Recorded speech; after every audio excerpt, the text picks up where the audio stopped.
वकील साहब ने क्या किया,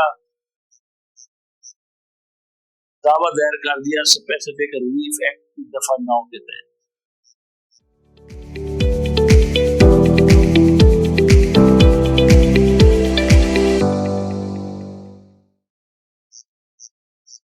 मोहतरम सामीन व नाज़रीन, जैसे कि आप जानते हैं कि हर संडे को हमारी लीगल एडवाइस होती है, यानी कानूनी मशवरे। उसके साथ में Khushid Ahmad advocate high court हाजिर हूँ। आपकी फीडबैक अच्छी है, मुझे उम्मीद है कि आप इसको आगे शेयर भी करेंगे और शुरू से लेकर आखिर तक वीडियो मुकम्मल देखा करें, क्योंकि कानून ऐसी चीज है कि अगर आप उसके कोई हिस्सा आखिरी, पहला या दरमियान में आपने छोड़ दिया तो वो जो डिजायर्ड या रिक्वायर्ड नॉलेज है वो आपको फिर नहीं मिल सकेगा। सब्सक्राइब भी आप कर दें, क्योंकि हमारी जो नेक्स्ट वीडियो है वो आसानी से आपको फिर अवेलेबल होगी। तो अपने कमेंट्स बॉक्स में भी हमें अपने आना से भी नवाजा करें और हमें भी उससे फीडबैक मिलता है। फीडबैक ठीक हो तो फिर फीड फॉरवर्ड आता है, वरना नहीं।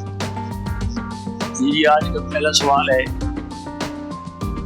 कि जनाब हमारा कब्जा था वो छीन लिया गया, अब उसके लिए क्या करें। मैंने एक रिक्वेस्ट आप लोगों ने ये की थी, पहले से भी की हुई है, कि सवाल को जो है वो इन वेरी क्लियर वे बयान क्या करें। अब इसके कई रिपरकशन हैं, कई डायमेंशन हैं सवाल के। आया आप उस जगह के मालिक थे जिसका कब्जा छीना गया? आया आप लाइसेंसी थे जिसे आप रियाया कहते हैं, आपसे कब्जा छीना गया?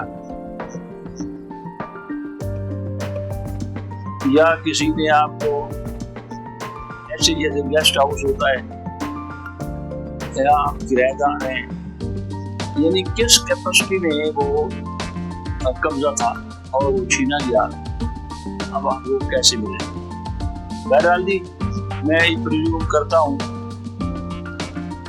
कि बल्कि आपको एक केस भी सुना देता हूँ ताकि आप लोगों का दिमाग रोशन हो जाए। हमारे मुल्तान में ही एक बहुत बड़ी कोठी थी, आगे लान थे, और उसके बाद फिर एक ओपन लान था, दरख्त भी लगे हुए थे। एक कोचवान था घोड़े टांगे वाला, उसने मैडम को रिक्वेस्ट की कि मेहरबानी कर मुझे यहाँ इस दरख्त के नीचे में घोड़ा टांगा खड़ा करने की मुझे इजाजत है। तो ठीक है, आप कर। हम वो घोड़े की जो है वो कन्वर्ट चाहते थे, लीज वगैरह थी। तो मैडम साहबा ने 6 महीने बाद, बल्कि उससे 7-8 महीने हो गए थे, तो मैडम ने कहा कि आप यहाँ से ना फारिग हो चले जाए। तो एक वकील साहब उस टांगे में रोजाना आया जाया करते थे। तो कोचवान ने वकील साहब से कहा कि इसी तरह 8 महीने तो मैडम ने मुझे कब्जा दिए रखा, अब वो मुझे कहती है कि आप फंसे गए और चले गए। तो वकील साहब ने क्या किया, दावा दायर कर दिया स्पेसिफिक रिलीफ एक्ट दफा 9 के तहत। दफा 9 ये कहती है कि अगर आपका कब्जा दावे से पहले तक 6 महीने अगर रहा है तो अब आपको बेदखल जबरदस्ती नहीं किया जा सकता। इसकी जो कोर्ट फीस होती है वही हाफ की। दावा हो गया, मैडम साहबा अदालत में आई और उन्होंने कहा हाँ ठीक है, 8 महीने जो हो गए हैं तो मालिक मैं हूँ, मैंने खुद ही इसको अलाउ किया था। भी जाए। अब ये बात बहुत अचंभे की है, एक कानून के तहत दावा किसका डिग्री हुआ, पोस्टमैन का। अब वो मैडम साहब हैरान थी कि ये क्या हो गया, मालिक तो मैं, बात मलकियत की नहीं होती, जो पोजेशन होता है, जो कब्जा होता है, ये एक बहुत बड़ी चीज होती है। तो उसके बाद ये हुआ कि जनाब वो फिर अपील चली गई मैडम साहब, पता नहीं फिर बाद में क्या बना। तो मेरा मकसद कहने का ये है कि जो पोजेशन होता है आप इसका ख्याल रखा करें। अगर ये साबित हो जाए कि कब्जा मालिक बेशक आप है, कब्जा उसका है, तो आप गैर कानूनी तौर पर उसे बेदखल नहीं कर सकते। उम्मीद है कि आपको इसका जवाब मिल गया होगा और आप मुतमईन हो गए। ये जनाब एक दूसरा सवाल है कि जी एक कब्जा होता क्या है। कुछ लोग कहते हैं जी आपका कब्जा नहीं है तो आप केस हार जाएंगे। तो हमें ये जरा डिटेल से बताएं कि कब्जा होता क्या है। ये असल में जिन्होंने पूछा है वो लगता है कोई स्टूडेंट इन लॉ है। अच्छा क्वेश्चन है, मैं आपको इसके इंग्रेडिएंट और अक़साम और दूसरे इसके जो रिपरकशन होंगे वो डिटेल से बताता हूँ। देखिए हर चीज ये अब सब्जेक्ट बन जाता है पूरे स्टूडेंट्स का।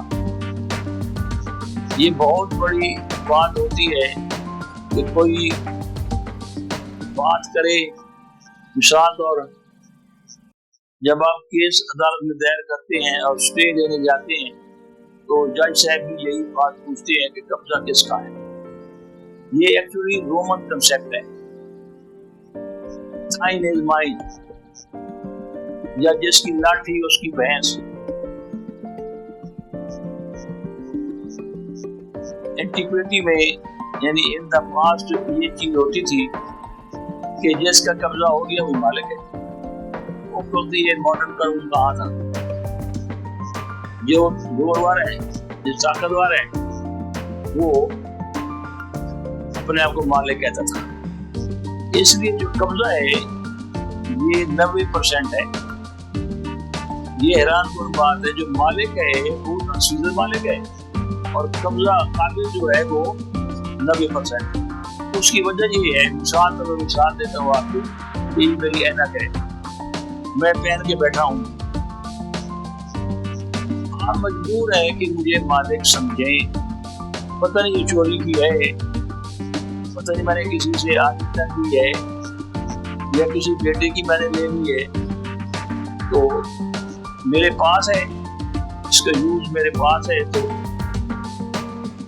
ये आप ये इसका मालिक समझते हैं। अब है जी उसके लिए देखते हैं कि अनासरी तरकीबी क्या है, इंग्रेडिएंट क्या है। ये ऐसे है जैसे आप पेप्सी पीने जाते हैं तो उसके लिखा होता है वाटर इतना, गैस इतनी, कलर होता है वो इतना, शुगर इतनी, बराबर है 2.5 मिलीलीटर। हर चीज को इस तरह चीज फाड़ के बयान करने का नाम असूल कानून या जूरिस्प्रूडेंस होता है। जज भी फैसला नहीं कर सकते जब उनको उनकी इंग्रेडिएंट पता ना हो। देखिए मैं आपको मिसाल देता हूँ, पहले जो इसके इंग्रेडिएंट छोड़ लें। पोजेशन के होते हैं 2 इंग्रेडिएंट, जिससे मैंने आपको पेप्सी की मिसाल दी थी, तो इसकी भी 2 इंग्रेडिएंट है। पोजेशन कब्जा, नंबर 1 एनिमस। एनिमस कहते हैं इंटेंशन यानी नियत। नंबर 2 कार्पस यानी जिस्म। एक नियत हो, एक कार्पस हो, जिस्म भी हो। अब ये ऐनक है, ये कार्पस है। अब ये जो इंटेंशन है, मैं इसको समझता हूँ फुली कि ये मेरी है, ये दो चीजें जो हों वो तो बना देती हैं काबिज। और कानून समझता है कि ये 90% यही बात है। अब देखिए, मैं आपको मिसालें देता हूँ। आप तो घर कहीं है, आप ताला लगाते हैं और मरी चले जाते हैं, तो मरी में बैठे, फिर कब्जा तो आपका ना हुआ, तो क्यों कहा जाता है कब्जा आपका है? मैं वकील हूँ, मैं कचहरी जाता हूँ, इधर मेरी लाइब्रेरी है,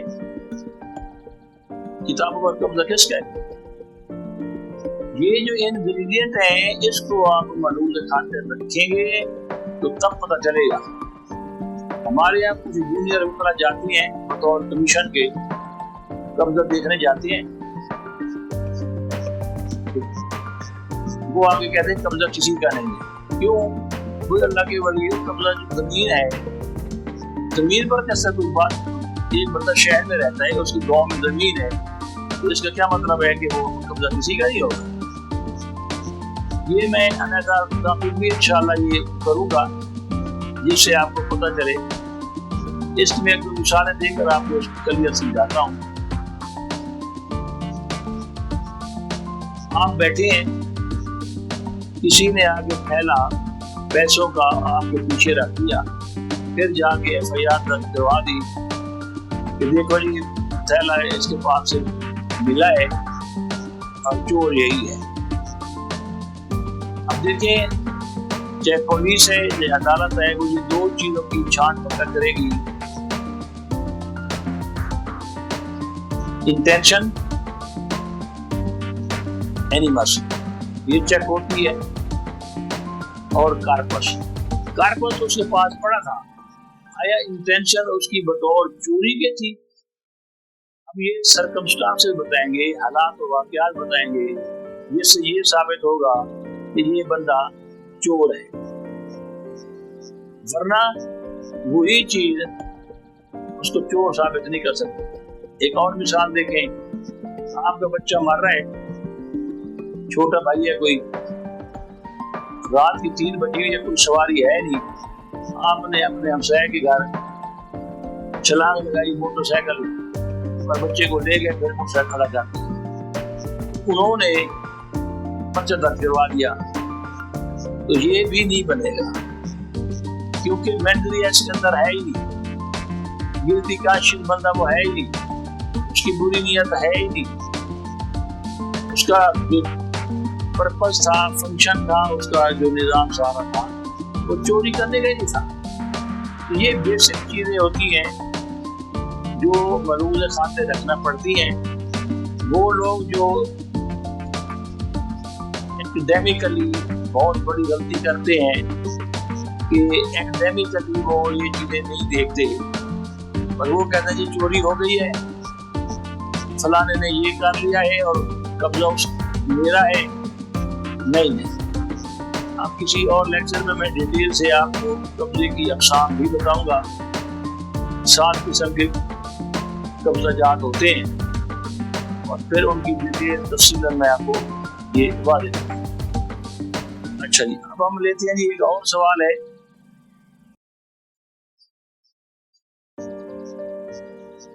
कि जनाब तलाक़ें होती हैं, तो तलाक़ मुबारात क्या होती है? ये बहुत अहम सवाल है। लोग समझते हैं कि जो रैशी मूड में हालात व वाक़यात के पेश नज़र गुस्से में अगर तलाक दी जाए वो तलाक होती है, बाकी कोई तलाक इस तरह नहीं होती। तलाक की जो मुबारात है, ये यूं समझ ले जैसे मुबर्रा होना, बरी होना। खामिद बीवी है,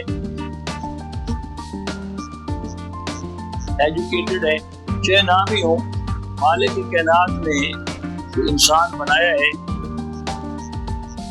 उसके सीने में एक कोर्ट बकायदा अदालत रख दी है। उसको पता होता है कि मैं किसी को सलाम कर रहा हूँ, किस पर्पज के लिए कर रहा हूँ। आया वाकई अल्लाह के लिए है सलाम, या गर्ज वायत के लिए है, या एक दो दिन बाद उसको काम निकलवाना है, उसे पता हो।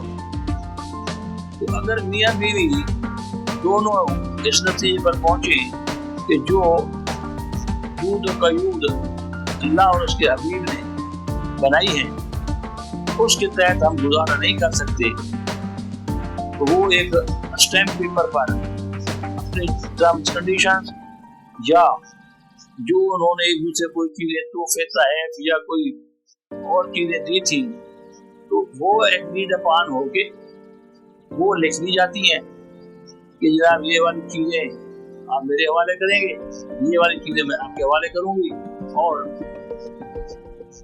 हम दोनों मुबर्रा हो जाते हैं इस तलाक से। यस, ओके, इस्लामिकली ठीक है, ये तलाक जायज है,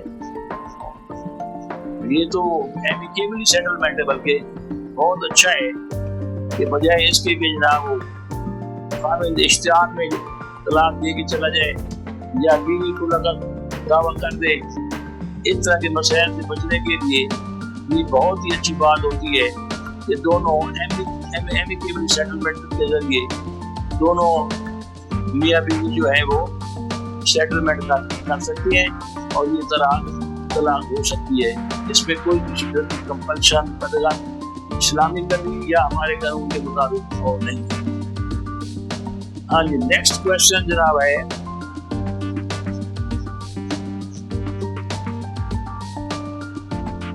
एक भाई से हमने पूछा है कि जनाब हमने 2 मुरब्बे जमीन खरीदी है, लेकिन हमने सफेद कागज पर वो तहरीर किया है और गवाहों के तस्वीर भी मौजूद हैं और हमने कब्जा भी दे दिया, आया ये दुरुस्त है? और फिर एक आगे हमने शुफा भी करना है, तो क्या हम शुफा कर सकते हैं? सवाल बहरहाल बहुत लंबा पूछा गया है, लेकिन मैं आपको डिटेल से बता दूं। देखिए, बात यह है कि जो कानून है हमारे मुल्क का वो कोडिफाइड है, यानी लिखा हुआ। इसके लिए रजिस्ट्रेशन एक्ट मौजूद है, उसकी दफा 17 के तहत बकायदा रजिस्टर्ड डीड बनता है। उसके लिए आपको स्टैंप ड्यूटी अदा करनी पड़ती है और मुख्तलिफ किस्म के टैक्सेस हैं जो अदा करने पड़ते हैं। ये तो है सिंपल तरीका सेल डीड बनाने का और लैंड प्रॉपर्टी खरीदने। अब क्योंकि बाज़ औक़ात मसैल होते हैं, जल्दी में भी लोग करते हैं, और जिनके पास तालीम नहीं होती या शऊर नहीं होता वो भी कर लेते हैं। ये एक्चुअली हम इसके लिए बैकग्राउंड आपको मैं समझा दूं कि बरतानिया में 3 किस्म की कोर्स थी, common law course, equity course. ये जो कोर्स थी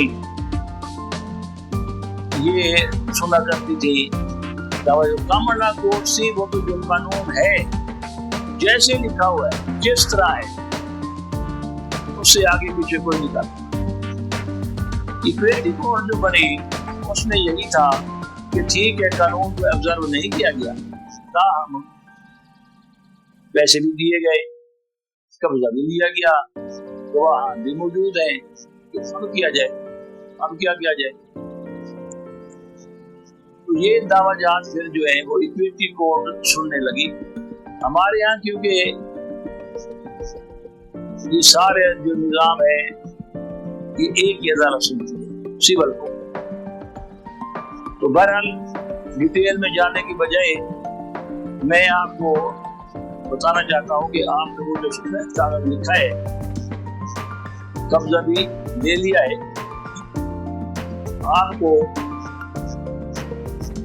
अब रजू करना पड़ेगा। आप वकील करेंगे, अपना कौंसल इंगेज करेंगे, उसके बाद आप अदालत दीवानी में ये मुकदमा दायर कर देंगे। आपने इसकी अमाउंट नहीं लिखी बरात,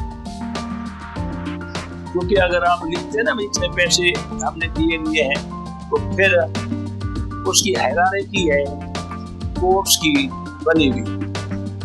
इतने पैसों तक थर्ड क्लास सिविल जज या सेकंड क्लास या फर्स्ट क्लास, बहरहाल जो भी अमाउंट होगी उसके साथ उसकी जुरिडिक्शन बनती है। आपको दावा करना पड़ेगा। दावे का नाम होता है इस्तकरार हक, जिसको अंग्रेजी में कहते हैं डेक्लरेटरी सूट। ये आप जनाब दायर करेंगे। जो कानून शहादत है उसके तहत भी और स्टैम्प के तहत भी आपका इस पर कुछ गुना लगेगा, 11 गुना। जो स्टैम्प ड्यूटी है, सफेद कागज वाला जो है, कन्वर्शन पर करेंगे वो 11 गुना लगा के तब अदालत में दायर केस होगा आपका।